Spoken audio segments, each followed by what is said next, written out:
here to make this event. So, let's get this conference started and dive into the fasten.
Good morning and welcome to Further, the Generative AI Conference.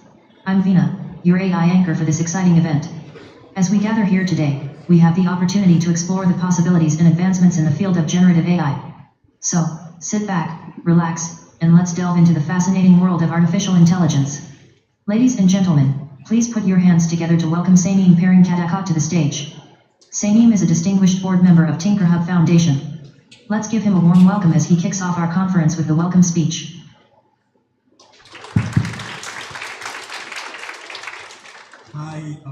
Hi everyone, welcome to Further. I'll keep this very brief. I'm here to just welcome you all and also to give you a very brief context of what Tinkerhub is and a bit of the venue, TinkerSpace. I'm sure a lot of you would already have been here before, but to give you an idea, Tinkerhub started as a small peer learning community in a nearby college here in 2014. The goal was to spark curiosity. You're not able to hear? Yeah. So why we started, why Meher and the team started Tinkerhub is, in college, there were a lot of students who had the opportunity to explore and figure things out. And Tinkerhub was a small peer learning community that that let people learn from each other. That is how Tinkerhub started in 2014. And since then, right now it is a registered non-profit that has over 70 chapters across different campuses in Kerala, which are student-run. Students run their own communities and learn things together with brief guidance from the Tinkerhub Foundation. TinkerSpace was an initiative that we started last year with the goal of having a publicly accessible makerspace where people can come meet other people working on technology, working on hardware, and also to try out different things, maybe present what they build, etc. And it also hosts regular events like meetups, hackathons, conferences, and just like the conference that we are having here right now. So that's it about TinkerSpace. So why are we doing this conference? It's more on, so a couple of months back, we were discussing what impact AI and Gen AI is going to have around technology, around what is going to be the work that we'll be doing, engineers will be doing around that. And we thought we should definitely do something around this to empower students, empower learners to make the most out of this, because this is a very nascent technology, the way especially exploded after ChatGPT came to public in 2000, like around November last year, I would say. Right. So we started hosting AI Wednesdays, where every week a group of students, a group of learners, and maybe people from academia used to gather here and discuss what they've been trying out, what they've been learning, and also get help from mentors who have some experience in the industry or who have been trying these things out. So this conference is kind of an extension of that, where we wanted to do something where even more people from the industry, from academia, who have been doing interesting things come together and discuss and explore. It's more of a informal conference. That is what I want to see. Like, it's not just listening to sessions and going away. It's more of, let's have a lot of interesting interactions and learn something new today that we can maybe try out after going back home. And one other thing that I would like to announce today is we are going to launch a publicly accessible GPU here at TinkerSpace, where anyone can come in, try out their models, try running a model that they want to try out, maybe explore fine-tuning something, etc. Because what I have seen personally in my experience is we might even be willing to pay for a cloud GPU, but there is this friction when there is a cost involved.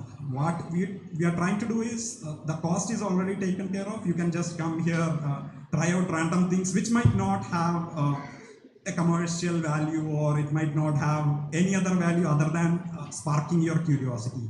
So that is what we are trying to achieve here. Yeah, that's mostly it.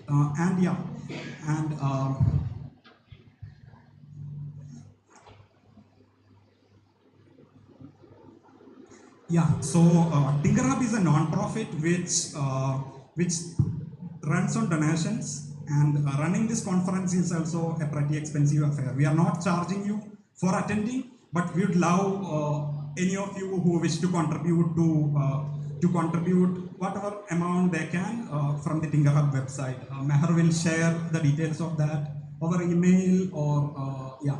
And we'll be around. Feel free, if you would like to learn more about Tinkerhub or on its mission, please feel free to connect to any of the members of Tinkerhub. With that, I'll leave the stage and leave it to you to have a wonderful day with all the speakers and all the learning that you can have from each other. So yeah, thank you. Thank you, Sanim Kadakot, for the warm welcome and giving us a brief overview of Tinkerhub and its journey.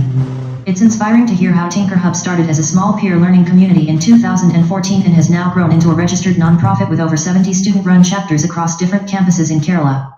Your talk provided us with valuable insight into the origins and goals of Tinkerhub, highlighting the importance of sparking curiosity and fostering collaborative learning among students. We appreciate your efforts in creating a platform for young minds to come together and explore new horizons. Thank you once again for sharing your knowledge with us.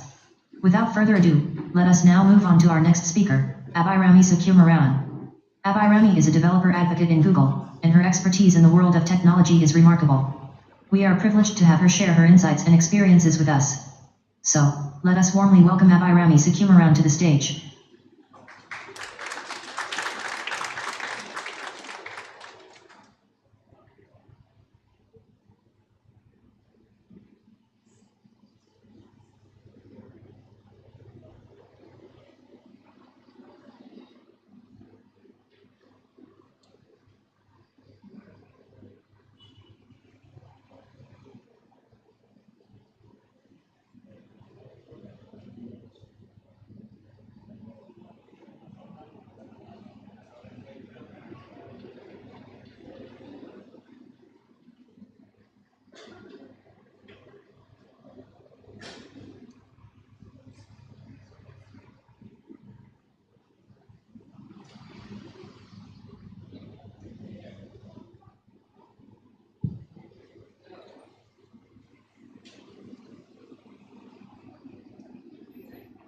Hi everyone. Good morning. Thank you so much for coming here. It's really exciting to be here. First of all, I've heard about Tinkerhub, TinkerSpace quite a bit, and this is the first time I'm seeing this space. I've seen pictures, and I was waiting for the day I'd come here and visit this place in person, and I really love it.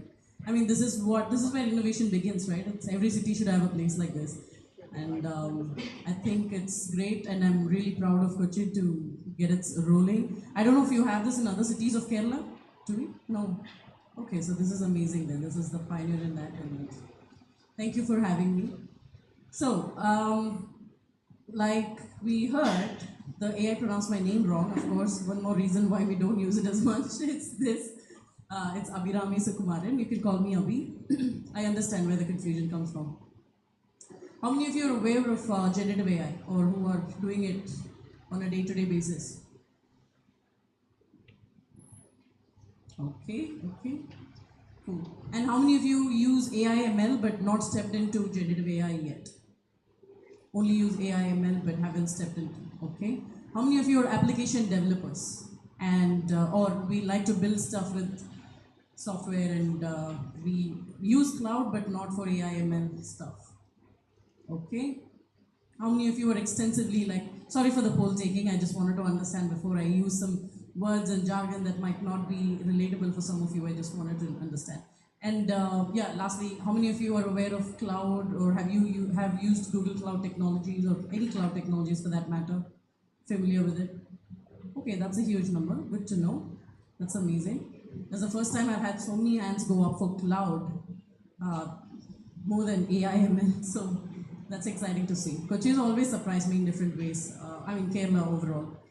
And okay, so I'm a developer advocate at Google, and I build with the products that we have and open source some of them and most of them actually, and work on building assets around them. Work with developer community almost on a weekly basis, and speak at events also on my weekends. So that's something that I like to do as well. So I enjoy talking to developers, enjoy building things, and enjoy bringing it to developers and interacting with developers. So if you have questions around any of those or how to connect and other things, please feel free to reach out to me in my socials. That's available at abhirami.dev, ABI, not ABHI. And before going into what is generative AI or anything of that sort, I just want to make sure that everyone's aware that it's going to be between basic to intermediate, because I don't want anyone to feel left out. At the same time, I don't want some stuff to be redundant. Of course, I know a couple of folks here who've attended a lot of my talks, so or have been part of some of the programs that we conduct, and or they're part of the Code Vipassana team as well, which I'll talk about towards the end. So for them, it's going to be redundant. So excluding those two, the others, I hope it's not very redundant, or you probably know all these concepts, but let's see how I'm able to explain it differently, or we can keep it interactive. You can stop me in between if you have questions, or I'll be asking you a lot of questions apart from poll taking. So definitely, let's get started. So what is fundamentally the difference between, some of you have built AI, some of you have built with ML solutions, some of you have built generative AI. So can anyone explain to me the difference between AI, ML and generative AI, and how it, like how will you know that this is where AI, ML ends, or this is where ML ends and I'm going to do some AI, and this is how this ends and I'm going to do generative AI? What is the fundamental difference? Can anyone explain it to me like you would explain it to someone who doesn't know AI, ML extensively? Does anyone want to give it a shot? Okay, even if not generative AI, just tell me what is the difference between ML and AI. Wants to try? Anyone? Yes, go ahead. Is there an extra mic, or should I give this?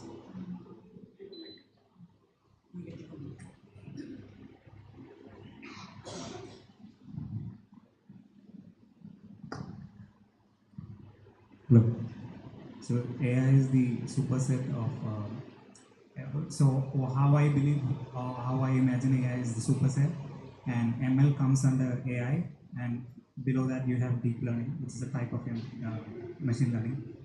And to put in generative AI, I would place it within AI, But then, unlike the traditional algorithms, like the SVMs or KNNs, we use deep learning stuff to generate. Uh, that is basically the transformer evolution. Okay, wow, that's a lot of. You spoke about a lot of advanced concepts, but I mean, you tried it, and Thank you. a round of applause. Thank you. You definitely try to explain where they fall architecture or hierarchically. But one thing I would always say is that there's no wrong answer. It's not wrong. It's just that I believe there is no such hierarchy when it comes to, of course, data science as a concept. It's just a concept. Under that, there will be hierarchies, but then between AI, ML, Gen AI, and deep learning, it's not like there's a hierarchy. ML is different in it, like all of these existed even before we had all these advanced models and cloud solutions and APIs to solve for you. These things already existed. I'll just tell you how in a bit, but before that, these are all independent. And when I say not independent, there is an overlap, but these are not like one falls under another's category. It's not like that. They could be totally different branches, or you can club them together. They're all in the same area, of course. They're all neighbors, but it's not like a hierarchy. Why? Because with ML, what you would do is, let's say you're writing a program, because there are a lot of application developers here who seem very interested in cloud technologies. You would know that you write a program or you build a website, an e-commerce site, or some application that you're building for your organization or for your project or anything. You're building an app and rolling it out, transactional application. Now that is something that we could say it's rule-based, like you know how it operates. You could just design a button or design a certain user experience to function in a certain way based on the input that the user provides. There's nothing ML about it. It's just constructing an application. Of course, the way it looks, the way it interacts with the users brings in more engagement or value or access or number of users to your app or a product. That's totally different thing. But then that's rule based still, because you know beforehand how it's going to function when a user is accessing it. Now, is that ML? No, because you are telling the application what to do. You are telling the product what to do. Now, when you come to machine learning, it's something like this. You are doing, let's say you're calculating something. There is a rule that you are teaching the machine how to do on its own by observing the patterns, depending on whatever data set that you have, depending on the nature of the data that you have.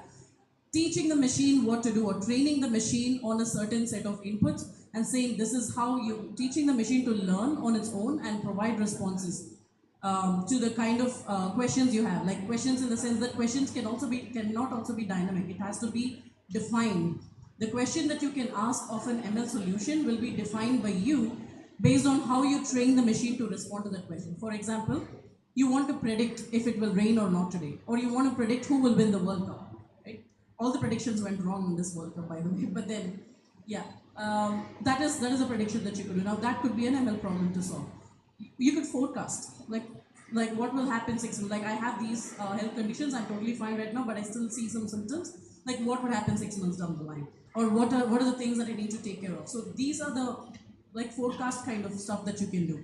And on top of that, you can also do pattern recognition stuff like okay, the data contains, let's say, one of this has gender and one of this has occupation. Based on the gender and occupation, it may take a name or take other parameters and say this is what probably you can predict what they're doing, or you can predict like which part of the city they're located at, or what's going on with them, what kind of clothes they like to wear, stuff like that you can predict.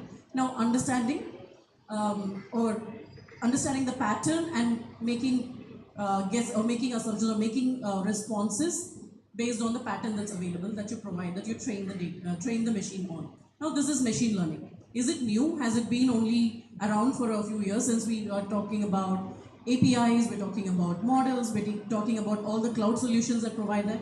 No, these things existed even before, because even before we had automated solutions to solve this, people had done it for a long time manually. They'll use data, they'll look at numbers and do the pattern recognition manually.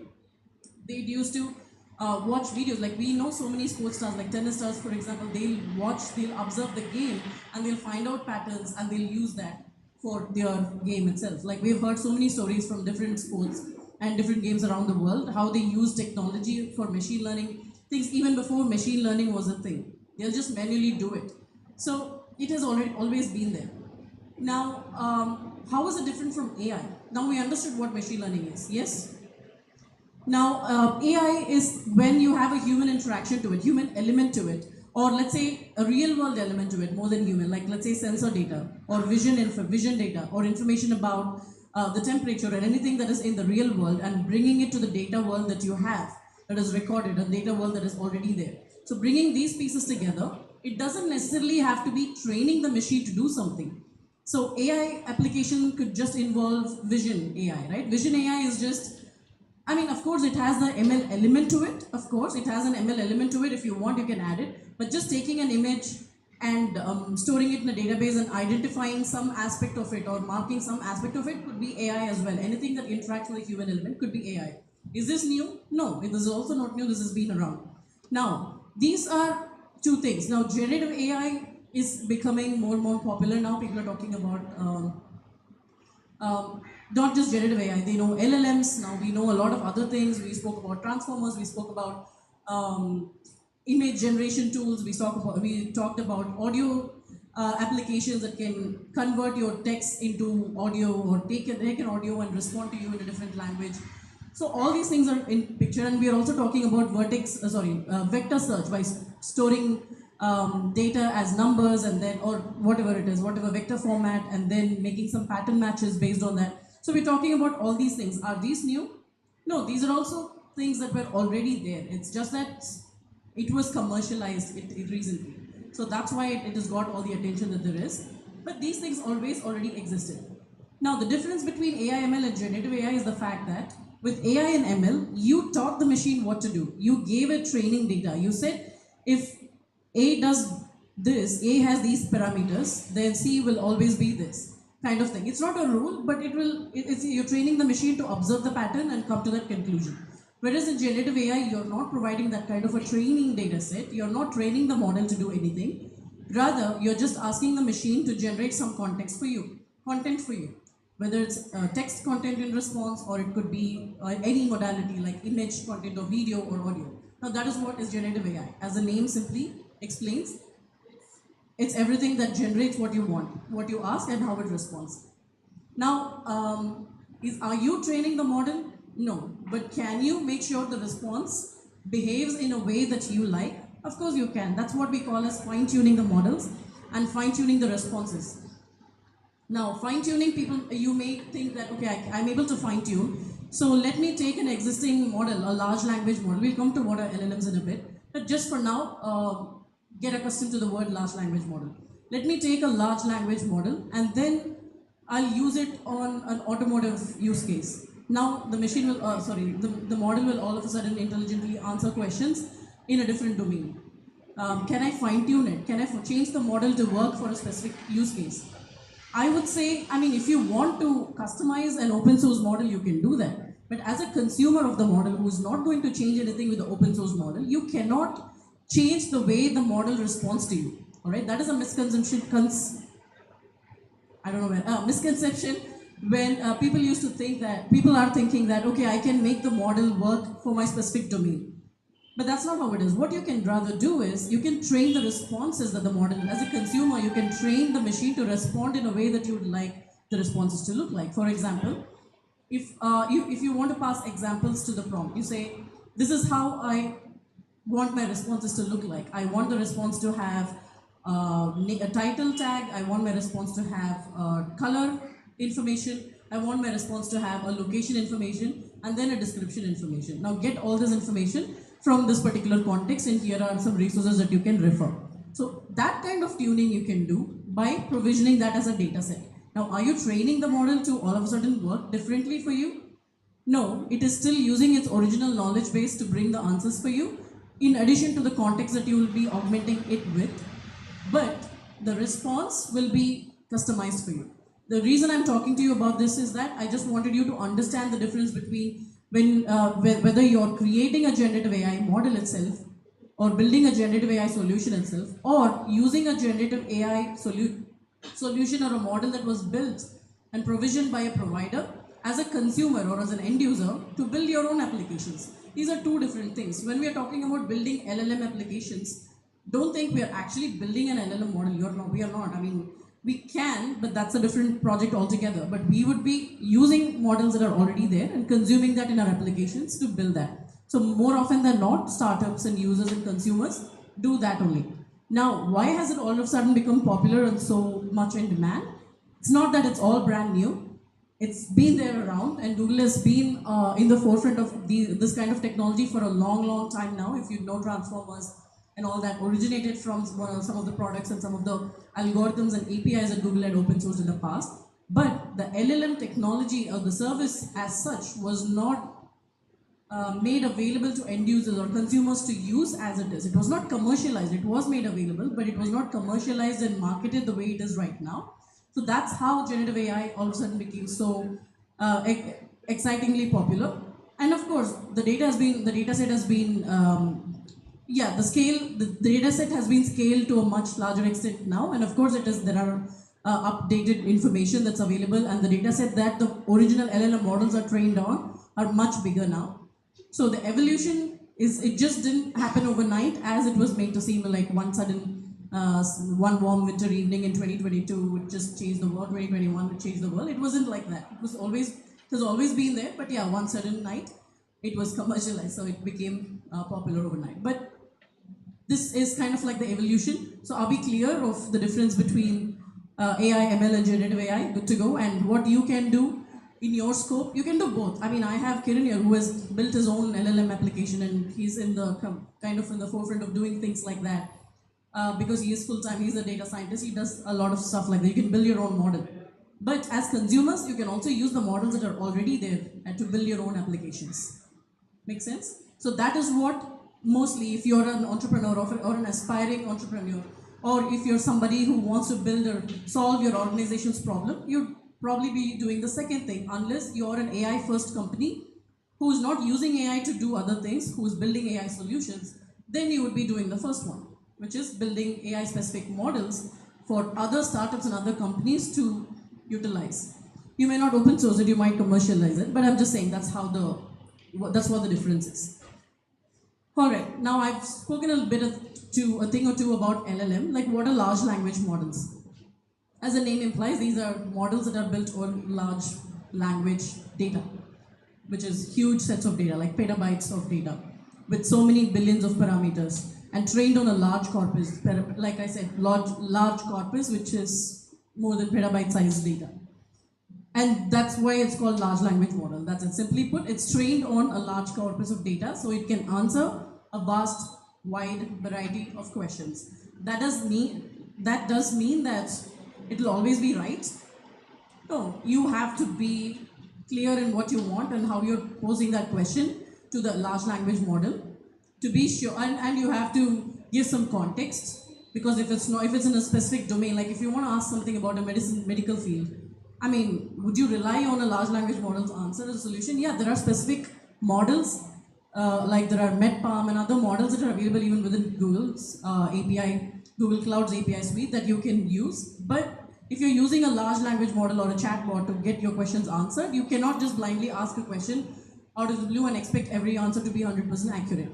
Right? You have to provide a context, you have to make the questions or pose the questions in a way that you know that the answers are referenced from a specific data set, or you know at least where the answers are coming from in addition to what is originally built for.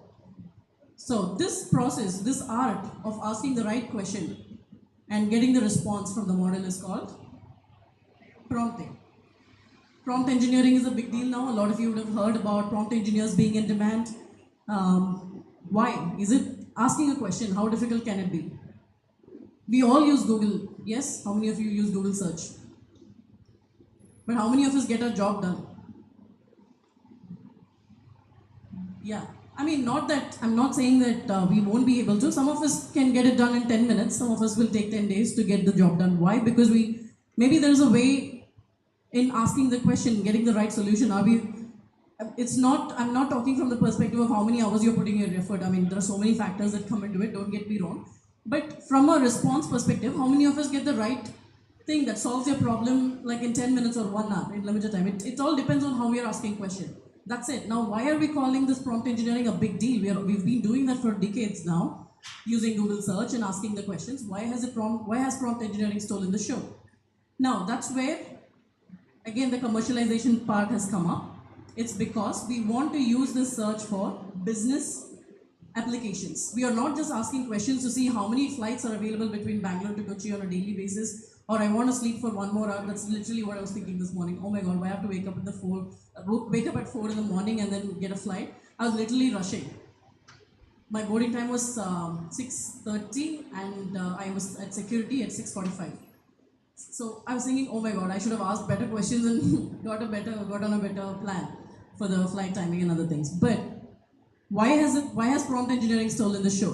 It's because we want to use it for impact driven applications, right? You're just not searching to get an answer for yourself, to see how many flights, or to see where. Maybe you can use it for that as well, like what would be the weather like in this particular area of the country at this particular month. But more often than not, you're using it as a solution to build chatbots for probably a product that you're building, or you're using it to replace, like she did now. Instead of coming up on the stage, grabbing the mic and talking to you all, she decided to use the AI voice. Not a bad thing. It was good. It resonated with the theme, of course. I like it. No, I don't. But then it was good. I like the energy of resonating with the theme. Sorry, I'm losing my train of thoughts. But coming back, what I was trying to say is we are trying to plug in that for a real impactful, like ROI-driven use cases, right? So that's why prompt engineering is a big deal, because you will know what to ask only when you know the business right.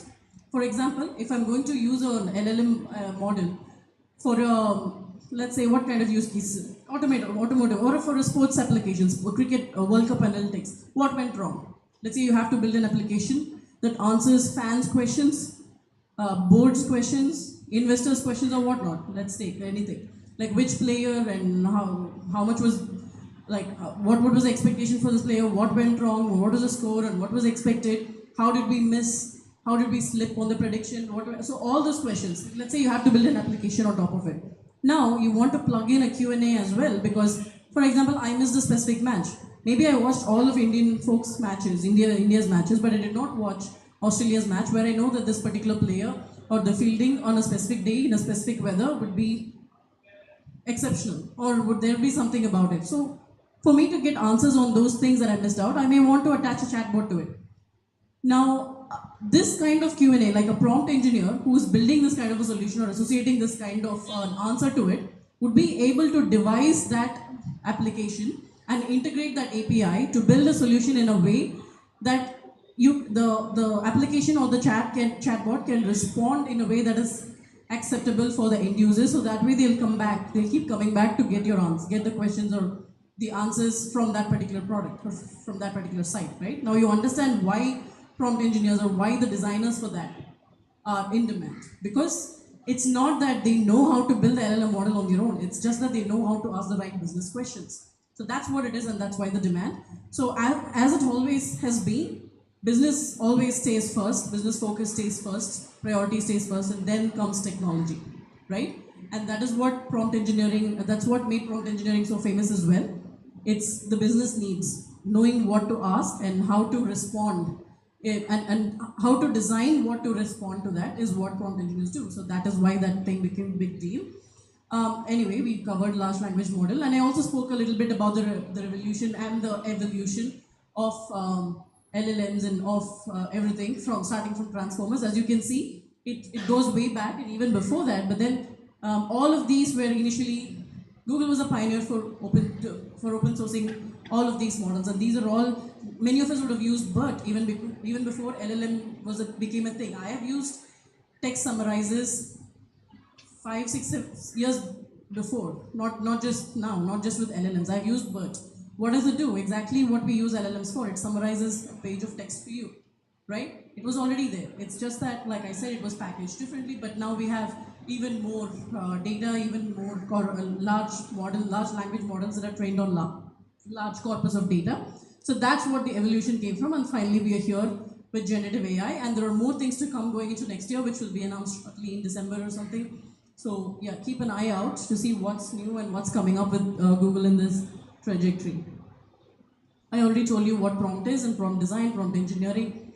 Now, like I said, these are some of the things that you might want to know if you're using a specific provider, or if you're using, like let's say you're using Palm API with Google Cloud to get your application plugged in, or the LLM API plugged into your application, you might want to know what attributes to pass, right? So like I said, zero shot prompt is just asking a question sweetly, not providing any example, and saying, can you tell me what the weather is, what is going to be tomorrow? Some random question, having a chatbot, what is life?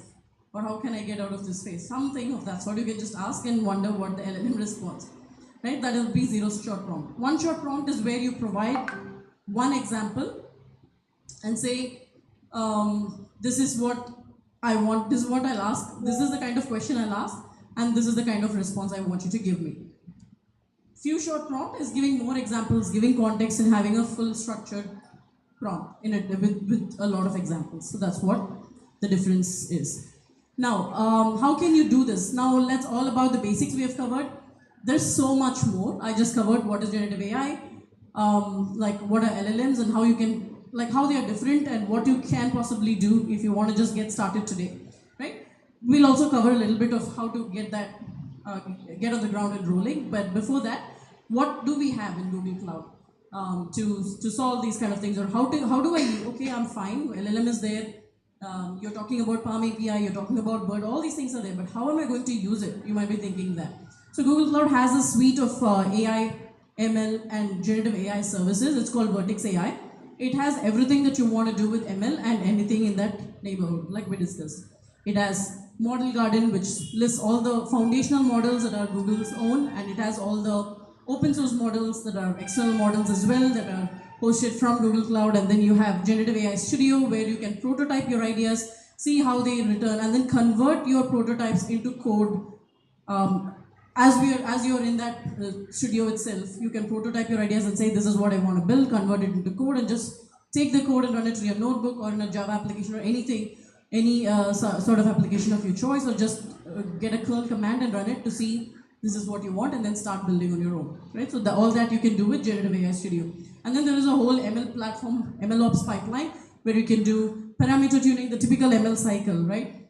Getting that you want to use on your ML model, attaching the data set, getting the result, training, predicting, and then feedback, getting the feedback back to the data set, doing more tuning. So all that entire pipeline you can do within Vertex AI. Just take a look at it. If you have your laptops open, I would recommend you to, I have some credits, $5 free credits if you want. If you're using your laptop, type in the URL and activate the $5 credits to your account. If you don't, just take a picture and, sorry, not a picture, you can scan it and you can activate but make sure you're using the email account that you will log into Google Cloud Console with, because your $5 will be credited to the account that you're logging into the console with, yeah?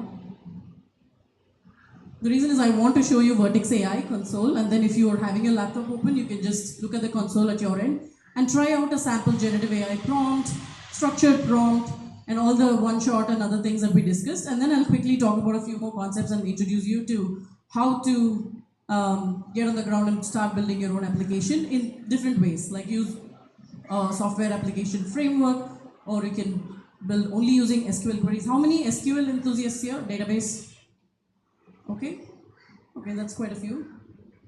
So we also I have one exclusive code lab which tells you, or a lab which tells you a project that tells you how to build generative AI driven applications only using SQL queries. You can deploy that and expose it in an endpoint and continue to use it, but you'll only use SQL for that. We'll do that as well. If this is done, you all got the credit? Yeah? No? Show of hands, can I move on to what I'm trying to show? Yeah? Alright. So let's get to the console. So you have to go to console.cloud.google.com. If you're activating you can also try it on your phone. If you're activating the credits with the account that you've logged in through your phone, it will land you on this page, which is console, Google Cloud Console. Even on your phone, you would be able to see this. Are you able to see that? Console.cloud.google.com. Anyone's got there? Yeah, you have logged in, okay. All right, now on the search, make sure that you're able to see a project in the top left corner, because that is important. Without a project, it will ask you to do that. You cannot do anything else that we're doing. You can click the drop down and click new project, enter the detail. Location can have default values and then create. I'm not creating one, I already have, but if you don't have, make sure you create one. All right, now Vertex AI, because we saw that's the framework that covers, that's a suite that provides access to all the APIs that we've been talking about. So Vertex AI, click that. I'll just show you what the console looks like. So this is what Vertex AI dashboard looks like. You can see all the APIs that you need to enable in order to work on those APIs. We won't be enabling all of them now. You will only be enabling Vertex AI API. Simple, plain Vertex AI API. Click Show API List drop down, and then you should be able to see Vertex AI API. I've already enabled it, but if you have not, it will ask you to, it will give an enable button there. Just click that enable button and this should get enabled in a few seconds. Yeah, how many of you got here? Were you able to enable it? Anybody tried from that side?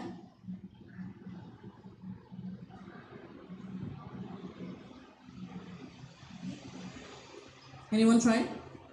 All right. So this is what the dashboard looks like. What I said about generative AI studio. And also I told you about Model Garden. Let me quickly show you that as well. So this is Model Garden.